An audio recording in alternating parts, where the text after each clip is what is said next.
ವರ್ಷದ ಹೊಸ್ತಿಲಿನಲ್ಲಿ ಪಾರ್ಟಿ ಸಾಂಗ್ಗಳು, ಹೊಸ ವರ್ಷದ ಕೇಕ್ ಹಚ್ಚಿಸೋ ಪಾರ್ಟಿ ಐಟಂಗಳು ರಿಲೀಸ್ ಆಗೋದು ರೂಢಿ. 2024 ಸ್ವಾಗತಿಸೋ ಭೂಮಿ ಯಾಕೋ ಸುತ್ತುತ್ತಾ ಇದೆ ಸಾಂಗ್ ಇದರ ಭಾಗವಾಗಿಯೇ ರಿಲೀಸ್ ಆಗಿದೆ.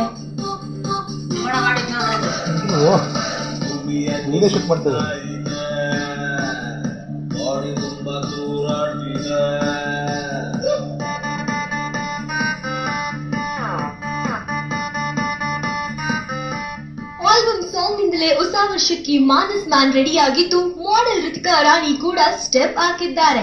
4 ನಿಮಿಷಗಳ ಈ ಹಾಡು ಬೆಂಗಳೂರಿನಲ್ಲೇ ಶೂಟಿಂಗ್ ಆಗಿದೆ. ಜೇಮ್ಸ್ ಆರ್ಕಿಟೆಕ್ಟ್ ಮ್ಯೂಸಿಕ್ ಹೊಸತನದಿಂದ ಕೂಡಿದೆ. ಸ್ಯಾಂಡಲ್ವುಡ್ ಗುರು ಮೂಲಕ ಶೈನ್ ಆದ ಮಾನಸ್ ಮ್ಯಾನ್ 2024ಕ್ಕೆ ಕನ್ನಡ ಪ್ರೀತಿಯೊಂದಿಗೆ ಬಂದಿದ್ದೇವೆ, ಅರಸಿ ಆಶೀರ್ವದಿಸಿ ಅಂತಿದ್ದಾರೆ. Just do it now. What a beautiful country.